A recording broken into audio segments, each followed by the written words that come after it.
And just because it's coming through me doesn't change that, and just because I am legally the author and the rights belong to me doesn't change the fact that we are all serving this purpose of walking each other home, as A Course in Miracles calls it. Right. Yeah.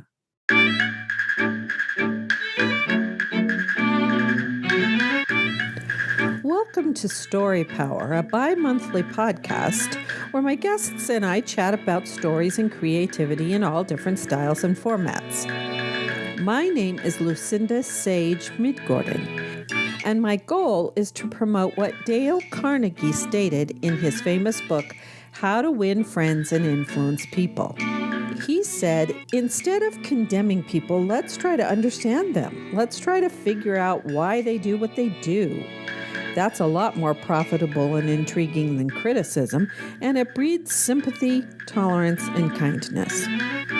To know all is to forgive all. It's my firm belief that the goal of most creative people is to try to understand themselves and others. That's what makes artwork of all kinds so compelling.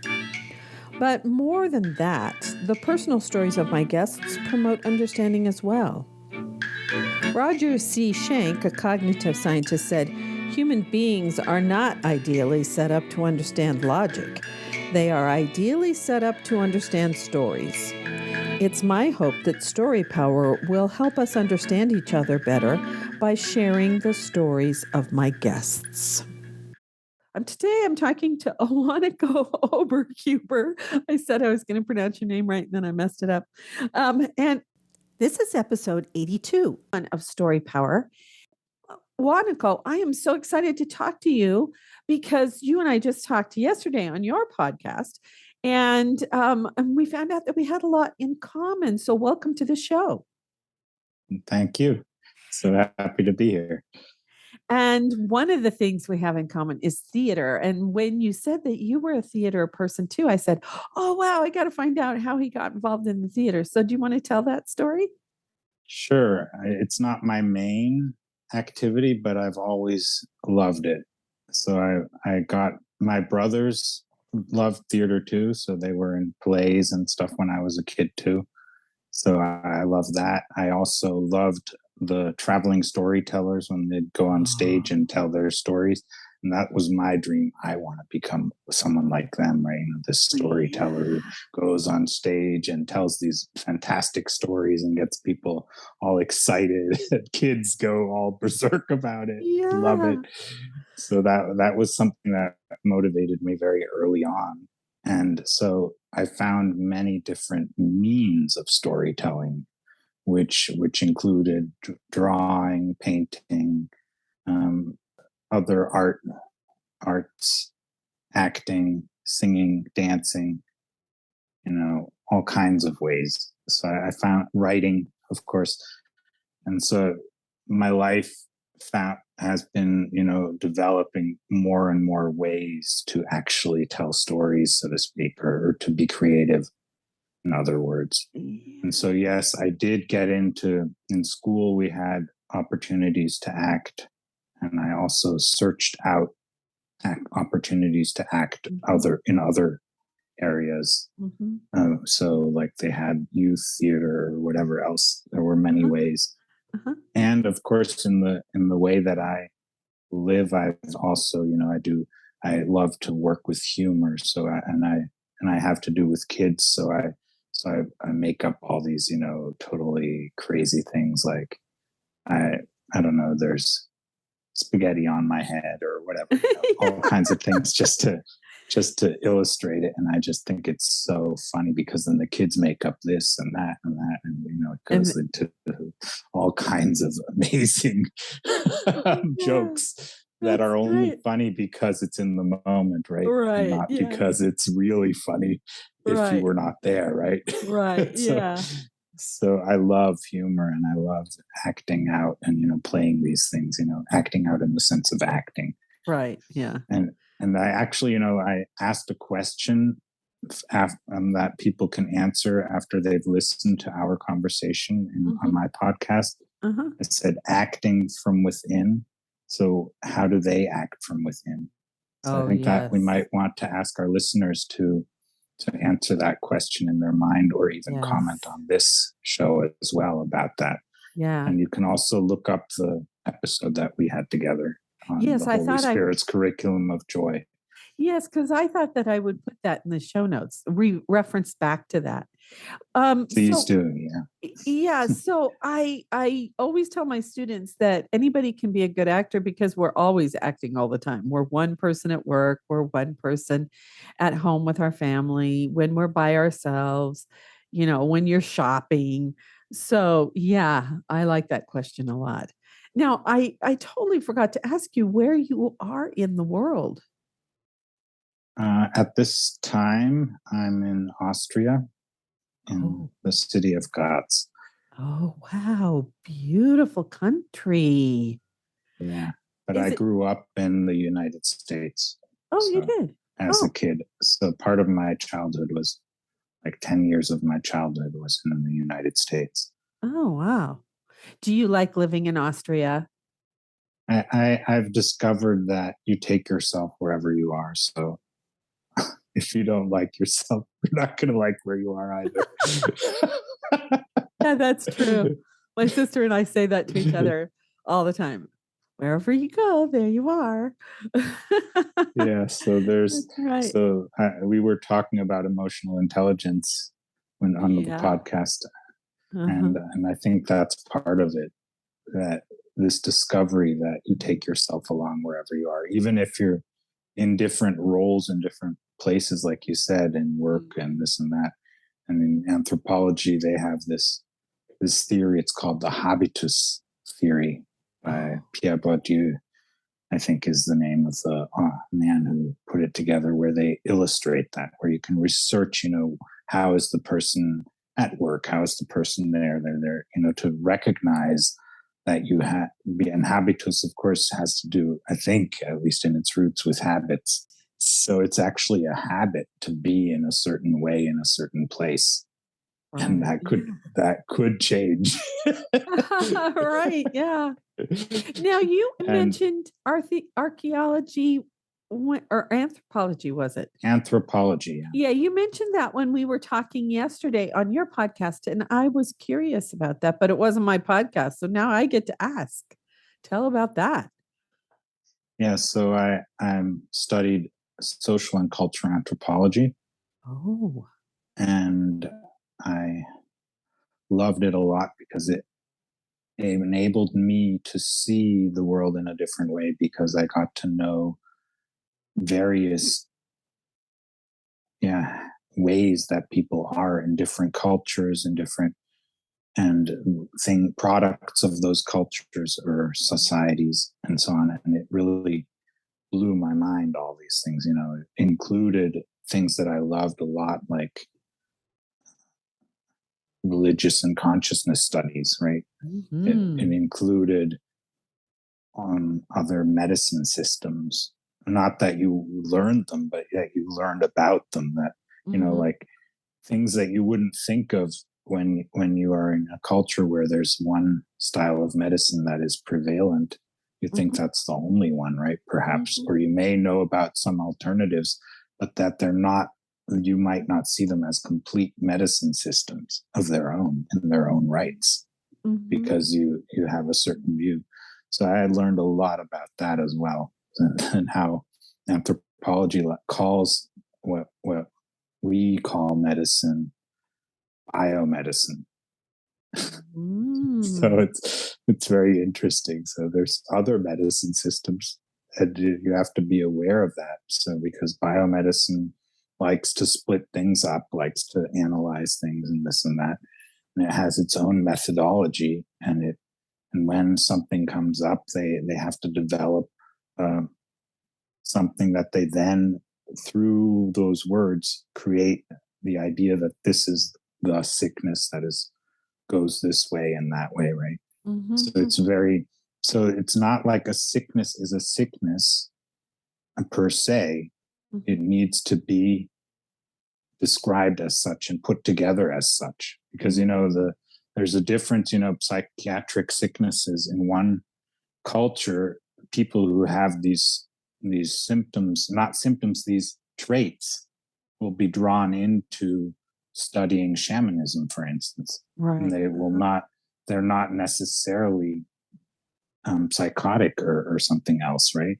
Right. And in this, and so where do you find, so it doesn't mean because you have a certain way of experience things that someone else might not experience, or that there are not societies or places for you to fit in, right? Mm-hmm. Mm-hmm. But if you have a certain medicine system that says this is pathological, this is sick, this Oh, is right. that, and you get caught up in that idea, you might not even be aware that there might be a place for you. Yeah. And so it's very important to be aware that what isn't okay in one culture might be okay somewhere else. Right. And maybe even within a society like ours, where there's so many different things, there might be a niche in the society where it fits in, right? And there's Mm-hmm. people who are aware of that, right? I mean, there's people who are channels, they're out there as channels and doing Mm-hmm. all these things, and they've found a way to be able to live that openly, right? Right. And Yeah. still be accepted as sane and everything, right? So it's a Yeah. big deal. So it's those are things that you need to be aware of, and you become aware of when you open your mind to a Right. study like anthropology.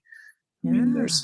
there's not only one art system, let's say, right? There's not only one way of singing. I mean, we know that already, but you get to know all these different styles of things, these different ways of thinking, these different worldviews.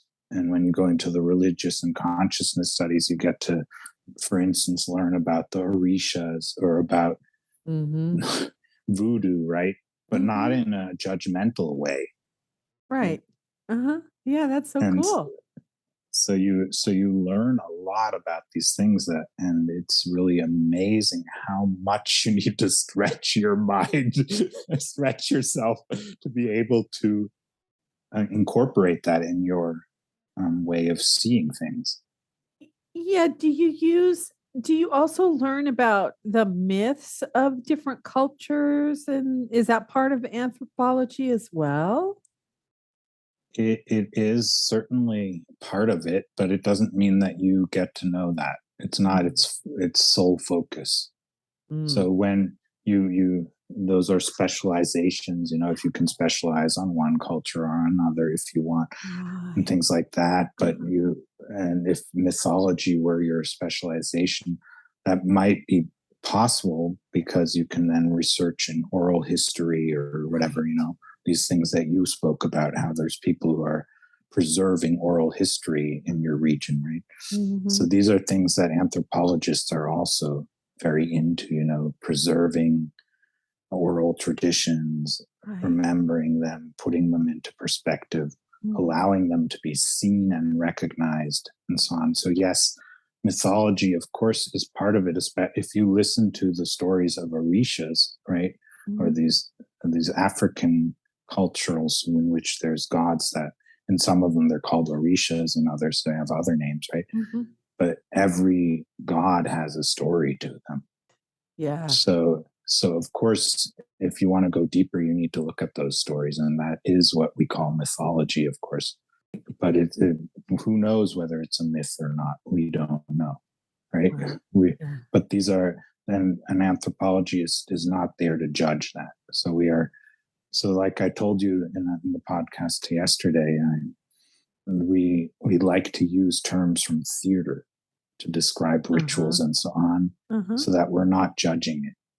Ah, yes. So we're not the ones who have to decide, is it real or not. You're we just can we can have the experiential part of it, can have all the other things, Mhm. and Mhm. describe that, all of that, and without judging whether it's right or wrong, right? Right. Because it's important to respect the people's experiences and what Right. they believe and what they see and what they think, because Right. there's been so many mistakes or things that have gone wrong because of disrespecting these things or not being aware of them. Oh, yeah, So exactly. instead of So going out and making the world England or American or whatever, Roman, you want to respect the culture that you're studying. yeah, in principle, you become a student. I You love that. right, Yeah. because otherwise you can't get to know it, right? And a lot of so there's participant observation, for instance, as a methodology Uh-huh. where you participate and observe, but you Mhm. can turn it around and say observational participation or whatever you want to. Mhm. You can vary the depth in which you participate or go into it, Mhm. So and that of course that's really important. oh, yes. So I'm assuming that's your day job? No, I'm not working in this area. Oh, you're That's what not. I studied You just it. studied it. Oh. Oh, okay. And it has informed the way I podcast or the way I Mm. ask questions, Mhm. Mhm. because there's many ways of interviewing people or asking questions or Mhm. and so on. So yes, that informs the way I'm doing it. It's also why one of my emphasis is on open-mindedness. Yeah, And that's really important. But I love that it seems like anthropology and stories go together. So I'm glad we're talking about this because every culture has its own set of stories. And absolutely, yeah. yeah, that's Yeah, cool. and that's it also speaks of institutions and so on, but institutions not in the sense that it's a building with this and that, Right. but this set of things that fit together and Uh-huh. are are put together as a set of rules and actions that people do Uh-huh. incorporate, right, or live, right. Right. Yeah. So there's many types of institutions in every culture or society or Mhm. ethnicity, and all these words that don't mean much to people who are not into anthropology, right? Right. Yeah, So that's so cool. there's so many terms, and of Yeah. course one of the focuses is gender as well and so on. Mhm. We Mhm. look at I studied a lot of courses in gender Mhm. Mhm. studies from a whole lot of different perspectives. So yeah, there's a lot there, and of course, prejudice is a topic. Anthropologists have done horrible things in the past, so we had to Mhm. reflect on that as well. Mhm. And so you have to think about all these things: what you do with information, what do you do with things that you discover, right? Right. Yes. Because you have an ethical obligation, right? When Mhm. you are being given these inside um, This inside knowledge. yeah, this inside knowledge, this inside experience. Mhm. And it's very important to be aware of that, because you have plenty of prejudices yourself.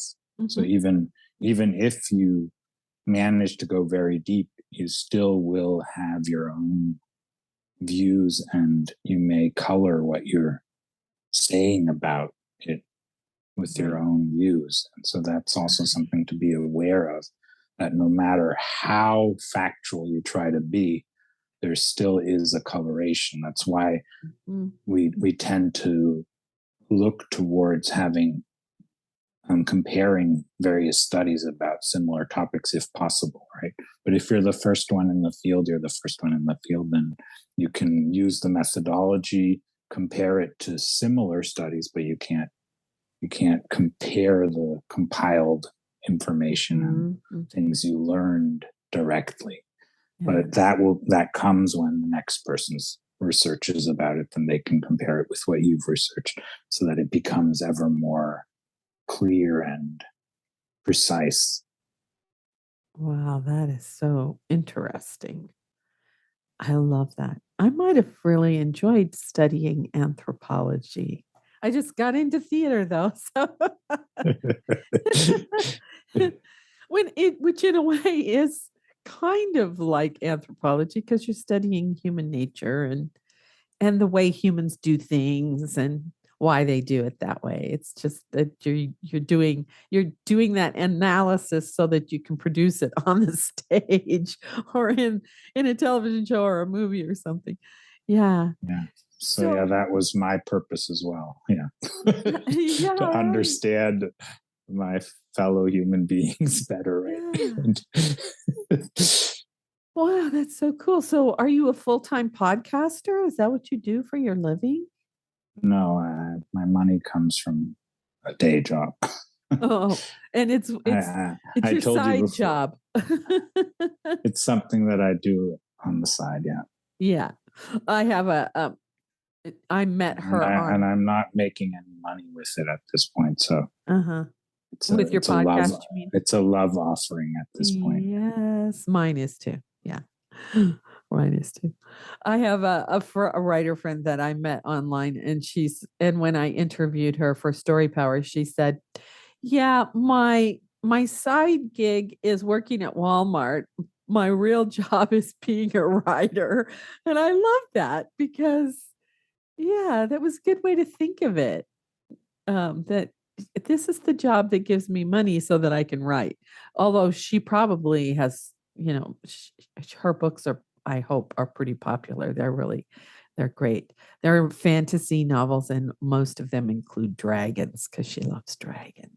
So, well, so now we also talked about A Course in Miracles. And how does A Course in Miracles for you? I'm just asking you how you think about this.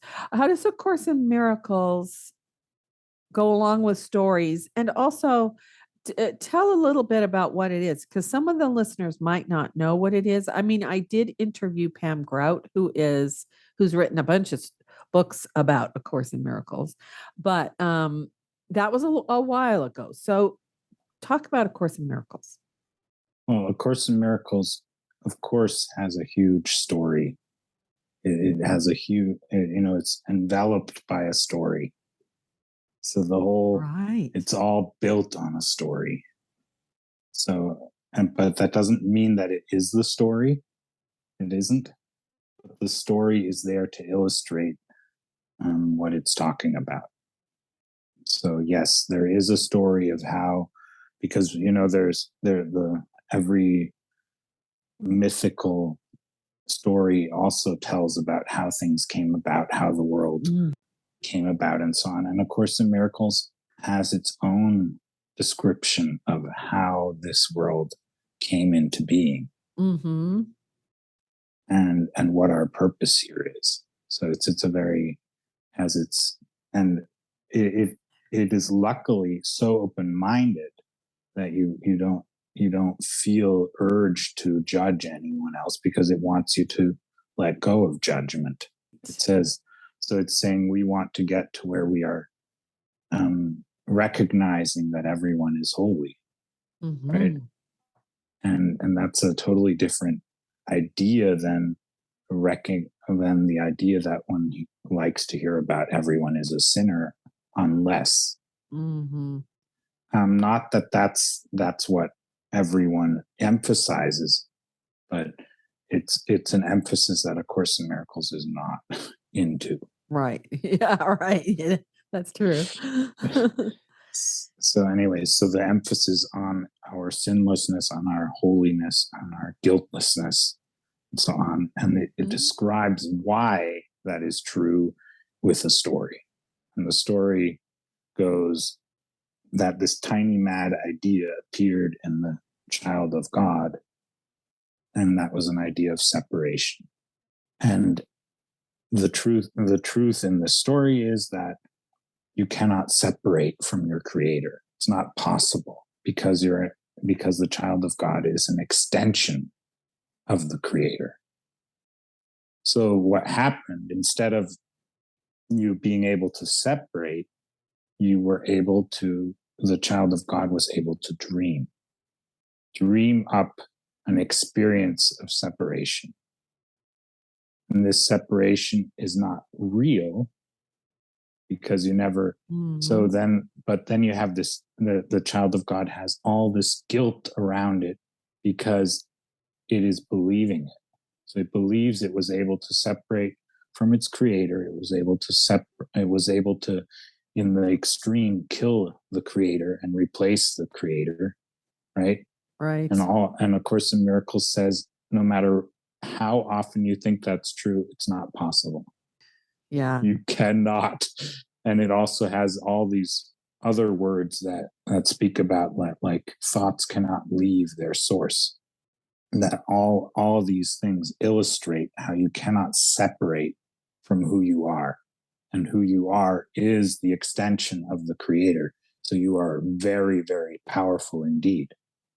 But because of this dream, this idea of separation, you think you're weak, you're incapable, you're separate, you are unworthy, you need to, and you also have this idea that you stole everything from your creator, right? Because right. so you also, so it tends to lead to stealing from your siblings, right? Because you think they're separate from you, the other people, right? And so it's this whole myth, or it's not myth, but this whole story illustrates why we are not guilty of anything, and we need to let go of this idea of guilt. And its whole ethics is based on our sinlessness, on our holiness. Yeah. Instead of putting the ethics, as in some cases, focused by feeling guilty and then needing to be saved from that. So it's basically turning the wagon around and saying, we already are saved. So there's no other way than to follow that safety, right? Because that's where you already are. So you will. So it's basically, it also says to remove the blocks to the awareness of love's presence. That's what the purpose of A Course in Miracles is. That the Holy Spirit, as it calls our sane mind, can remove the blocks to the awareness of love's presence, because it says love's presence is always there. Right? It never left you. Although we sometimes think that we are separate from it. And I love that forgiveness is a big part of that, because you got to forgive yourself for thinking that you're separate from God. Yeah. And that you're separate from other people. And So it's a huge story around it, and you can write endless stories illustrating that. Right.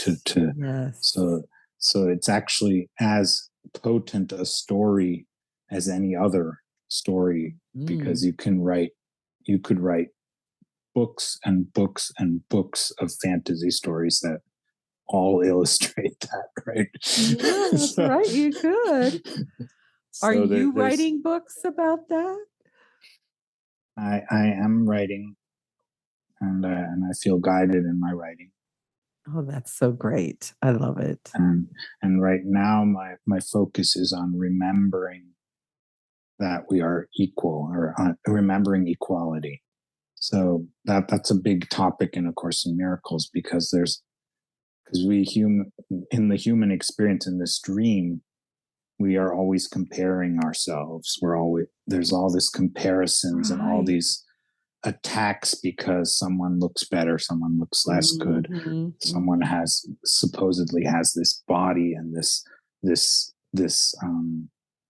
money and this and this and this, or is so poor, or whatever, the other way around as well. And so to learn that we are equal, and the only differences that come are the way we are, let's say, following that safety, right? Remembering that safety, that we already are safe. We already are whole. So the style of remembering that differs, but that doesn't mean that you are less or more than anyone else. But you are, and on top of that, you are one anyways, in truth. Right. So remembering that you are one is also very important. So how long have you been studying A Course in Miracles? I don't know the exact amount of time. A long time. But before I even got to know the book, I was told that I'm to teach A Course in Miracles from an inner guidance. So Mm-hmm. I was like, okay, I don't know the book. What should I do about that? I mean, you're asking me to teach something I don't even know, right? You're telling me I'm a Right. teacher of that. So, according to Spirit, I already was a teacher of A Course in Miracles without having read it, right? Right. So, that's another thing. A Course in Miracles is also very clear. It's about the experience, it's not about the words. It's a Mhm. huge book, but I know. It is a huge book. but it's not about the words in the book. It also even says it at the end, forget this course, forget this, all of this, and come to your God as you are, come to yourself as you are, right? Forget it all, right? Come to what is there without any preconceptions, if that's makes sense, right? Yeah. So That's so hard for it's humans to do. We always have preconceptions. so it's an amazing statement, to say, okay, there's endless ways, and that's totally okay. Mm-hmm. And it also says it's one curriculum, but the way you experience it or the way you go through it is yours. Yeah. So it's like it's illustrated by the image that Yeshua or the Holy Spirit waits, is patient, and when you're ready for something, it supports you in that. It's there. Yeah. It's there for you. Yeah. Yeah. I love that.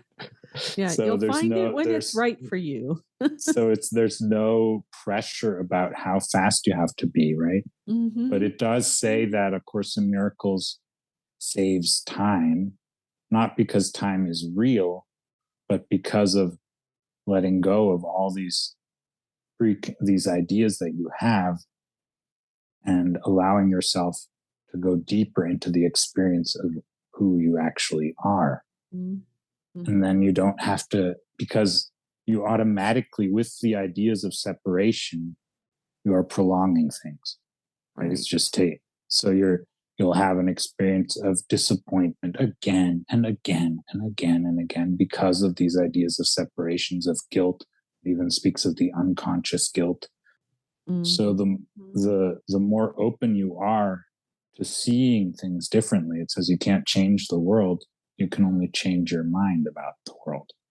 Yeah. So that's another way of saying, okay, when you change your mind, then you have a different experience. Mm-hmm. And it's true. I mean, we have it in small places. Someone did something and you're so mad at them, and then they might say one or two words about why, and suddenly it all drops away, and you Mm-hmm. go and hug them instead. You change your mind about them. Right. Yeah. Exactly. So it's as Exactly. simple as that. A Course Yeah. in Miracles says every error can be corrected just like that. You Mm-hmm. just change your mind about it. And so it says heaven is within you. So the answers are there for you. And when you're ready, they pop up into your awareness, right? Right. Exactly. Like Oprah says, aha moments. You get Yeah. an aha moment. Yeah. So I don't know why I never thought of this, but while you were talking, I was thinking, oh, so all of the stories throughout human history are are just ways of people trying to find their way to maybe they're working out their issues and they're trying to find a way to get back to God, maybe. I mean, that's kind of a big statement to say because some stories don't seem like they're trying to get back to God. But yeah, it's like we're trying to examine every aspect of what it means to be a human being in stories, I think. And so yeah, maybe there is an aspect of all those stories trying to figure out why are we here, and then if when once we figure out why we're here, what is our purpose, to since we're here, what's our purpose? And uh that's sort of to me that's sort of an unwritten or unacknowledged or untalked about aspect of all the stories that exist. Yeah, I think that's a good point. I was speaking with a woman who writes fantasy books, right? Mhm, And I mhm, was like, what is your source? Where do these ideas come from? Right? mhm. the fantasy can be very full of all kinds of drama and so on, right? But where is it coming from, right? And then I continued to ask gently, find out more about it. And then she shared that it was coming from a very calm place in her. Ah. So she had these experiences of a deep silence or calmness in her. And from there, the stories were arising. Mm-hmm. So she didn't, so in other words, the author is a source within us. And A Course in Miracles is affirming this idea that the Holy Spirit is within us. I'm not speaking of the body, Right. because it says the body is within us as well, right? The Right. world is within us, right? But of this understanding that there is this source that is ours, right? Mm-hmm. It gives us everything. And I thought it's so fantastic that it's, a calm place, this that it's coming from, because there was so much drama in it. So what you're saying, this remembering that we are already at home, right? Mm-hmm. Is often the source of stories. Or maybe always is, right? But Right. it's certainly story, as we spoke about on the podcast yesterday. Mm-hmm. Stories allow you to express what's within you, Right. and this writing process, it's not, there's many people who want to see art as you're working through your own issues, right? And you mentioned that idea too. That is one possible way of seeing it, but it doesn't have to be. But it certainly draws out solutions that you wouldn't have thought of otherwise. Yeah, I think that artists who are, because I talked to a woman who, she lives in Paris, and when she was growing up, one of her breasts developed and the other one didn't. And so she was hiding that for a long time. Now she's a visual artist, and she's done this series of paintings or drawings going into that experience of having, one breast and not the other. But it's like, when she was describing that, to me, it was like, yes, artists are working out their issues, but maybe they're working out their issues so they can get down to the essence of who they are. Because sometimes we put all these layers and layers and layers and layers and layers, and we have to kind of dig down and eliminate those, to get down to who we really are, what our essence is. And that's what I felt like for her. And she was actually very calm about the fact that she had decided that she was not going to have another breast implant.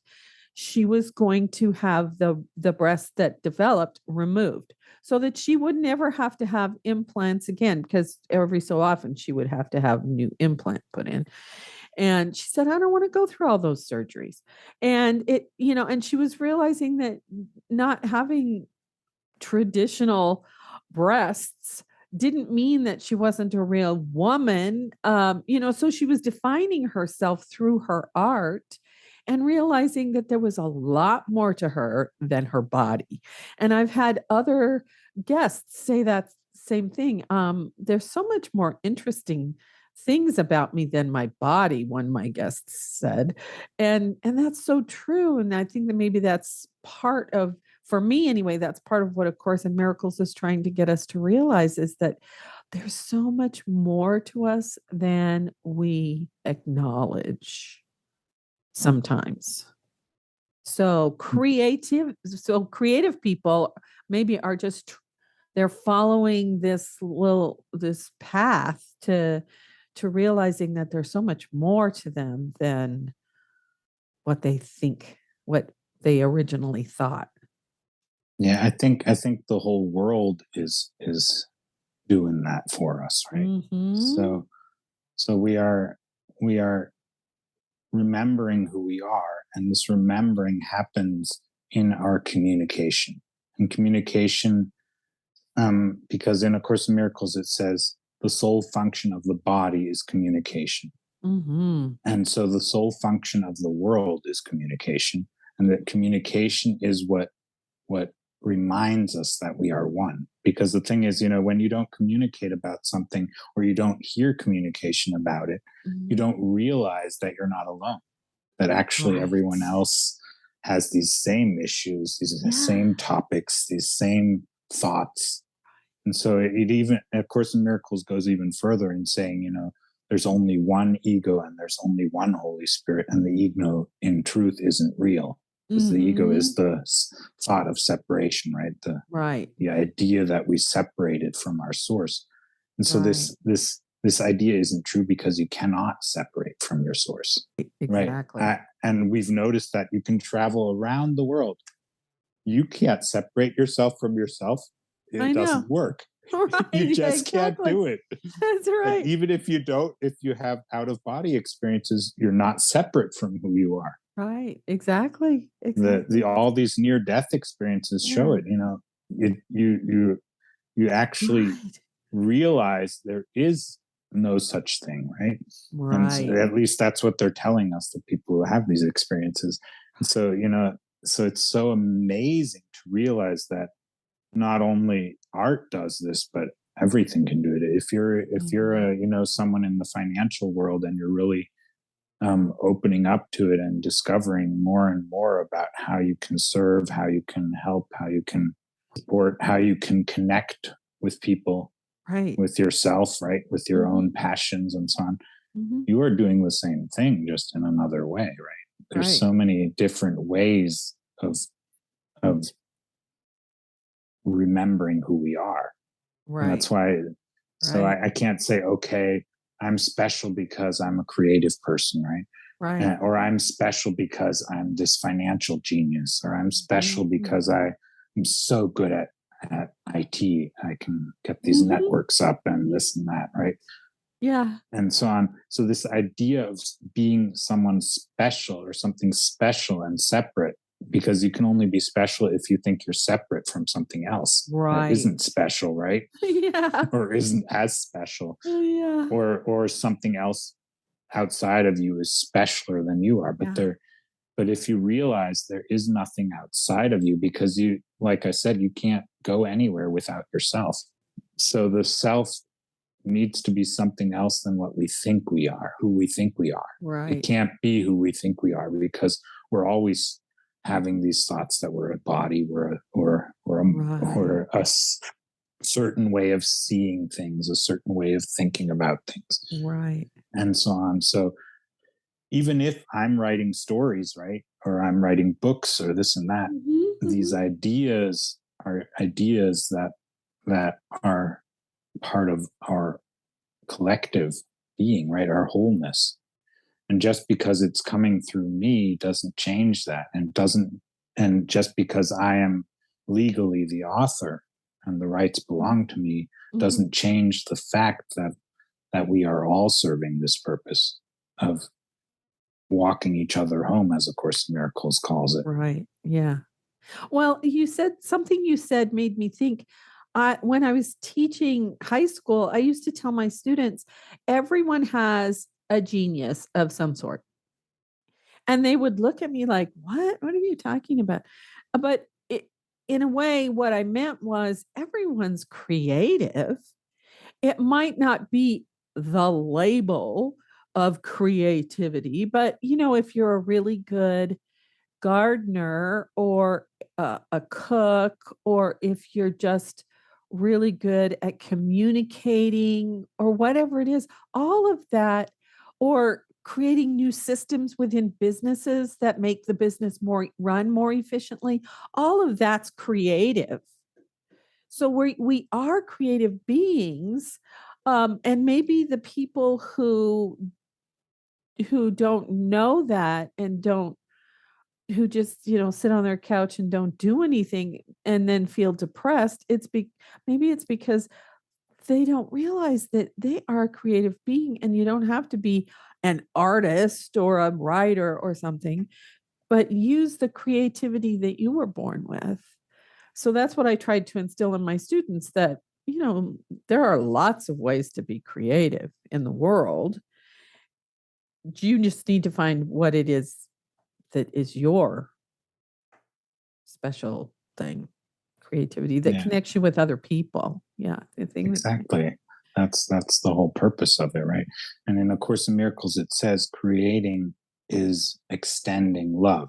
right. And that goes into the topic of communication, connecting us, reminding us that we are one. Mm-hmm. Mm-hmm. And so this is really, really important to recognize that is in each and every one of us. And within the idea of separation, the way home usually goes through having a special function, right? And the special functions come with various perks at times, right? As they may appear, right? To be, right. Yeah. but there's no one without them. And it doesn't make you special because of that, So yes, we all have a special function within the experience of walking each other home, but we're not more special than anybody else. Yeah. So that's really important to be aware of, that we are all equal. Right. And in the experience of this dream of separation, we do appear to have differences, many, and that's wonderful to acknowledge that. Mm-hmm. Diversity is wonderful when you know its purpose is to bring us back home, rather than to see it as a confirmation that we are separate. It's a confirmation that we are one. Yeah, right. Because at the moment we remember we are equal, that idea that we are special drops away, right? At least that's what I imagine it will be like. Yeah. Well, I mean, there is a comfort. Well, as you're speaking, I'm thinking there is a comfort in not being special. There's a comfort in knowing that everybody's like me and I'm like everyone, or I'm connected to everyone and everyone's connected to me. There's a comfort in that. It's like, I'm not alone. When you're special, sometimes that implies that you are the only one who can do that. And it could make you feel really alone. Yeah, absolutely.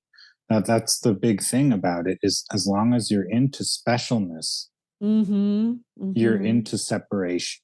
And so the comfort, it's not only comforting, it's actually, it's where the power comes from.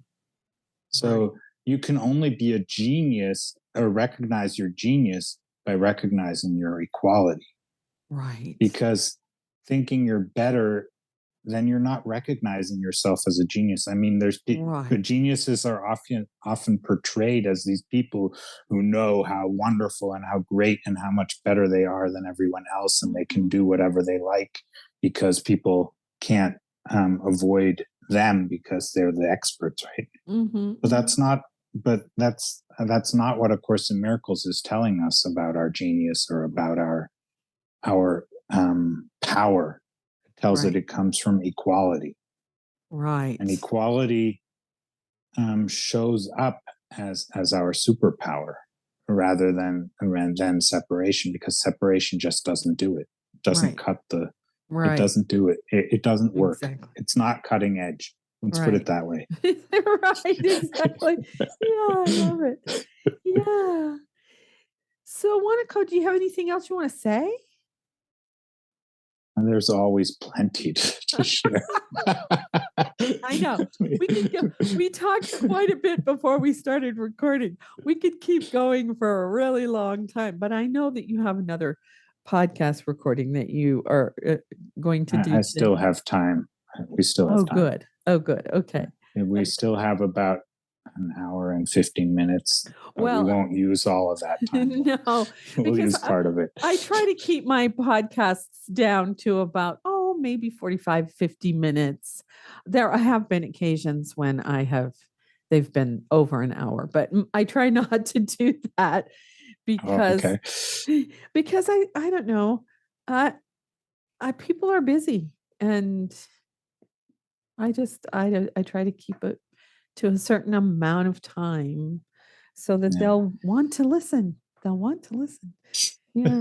Because sometimes Yeah, when that's I see the long video on YouTube or a long podcast, I'm like, oh, I don't have enough time to listen to that right now. So well, the cool thing with podcasts is that you can pause and you still have your spot. that's right. So you can Exactly. continue listening when you're ready for it. That is true. That's true. Yeah. Yeah. So Yeah. that anyways, everyone makes their choices about how long they want their things to be. That's Like my right. podcast is around 1.5 hours. I know podcasts that are gearing for 2 hours and more Mhm.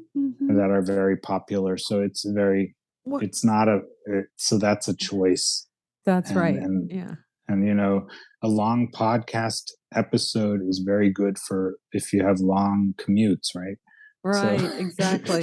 so Which I you might used like to. to go Yeah. in depth, right, with Yeah. things, but but you can split it up too, because Yeah. podcasts can be listened to at At your your leisure. convenience, Yes. at your leisure. Yes. Exactly. Yes. I used to drive an hour to teach in Douglas, an hour there, an hour home.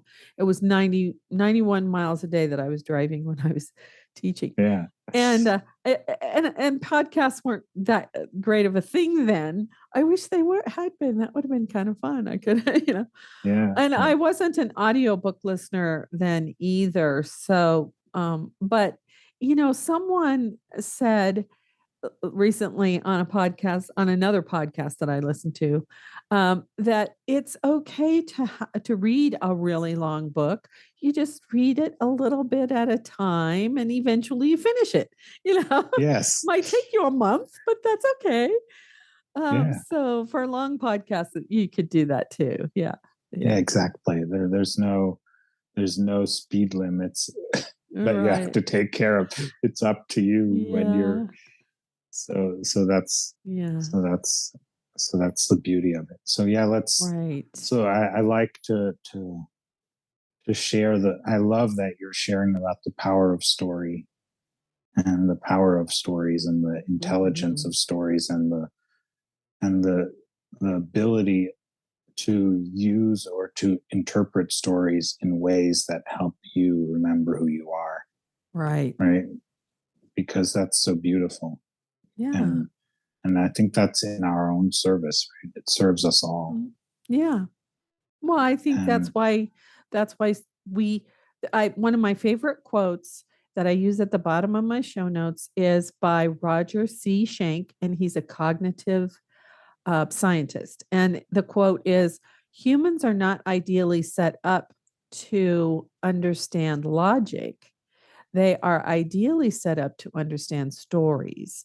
And I think that's why stories were the very first way of teaching, the very first way of remembering what happened with the tribe or whatever. Even before written words, writing was developed, uh was stories. And so it's the one of the most ancient art forms, and it's still around for a reason. absolutely.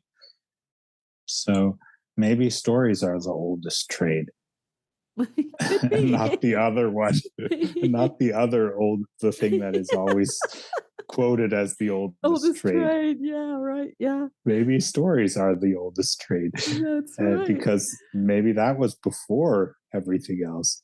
Right. Yeah. And so that's something that you could say, in A Course in Miracles, speaking of the idea of separation. Yeah, what a story that is, right? Right. So Yeah. so the creator did not create this world, right? Didn't make up this world. We did with the idea of separation. Oh, yeah. So Yes. that's very interesting, because not that it's not supported, right? But he couldn't. It wasn't grantable that we are separate, because Right. it's not possible to separate what is inseparable. Right. Exactly. Yeah. So you can get as angry as you like, as excited as you like, get plea, pray, whatever you want, you cannot change the fact that you are inseparable from your source, right? Right, exactly. Because the moment, if it were possible to cut yourself off from the source, you wouldn't be alive anymore. That's right, exactly. You wouldn't, there would be no such thing as any type of existence, no matter what form, because then you're not yourself anymore. That's right. That's right, exactly. So, yeah, so I think that's an important psychological point that A Course in Miracles is pointing to. And I think it's a very important one because it gives you, like you said, it's comforting. And the Holy Spirit is often described as comforter.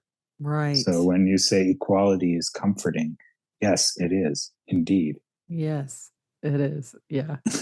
I think that might be a really great place to end our conversation. So I am so happy that you asked me to be on your podcast and then suggested our trade because we got to talk more about all the things that we started talking about yesterday. So thank you so much for being here. Yeah, I'm very happy to be here. I'm very happy to share, and I hope all the people who are interested in these topics will be interested in listening to the podcast that I publish as well, because I have guests with so many different stories. So you get an even wider a wider variety of stories if you listen to both podcasts. Right. And others great. as well. Yeah, there are lots of story podcasts out there. That's right. Thank you so much. You're very welcome.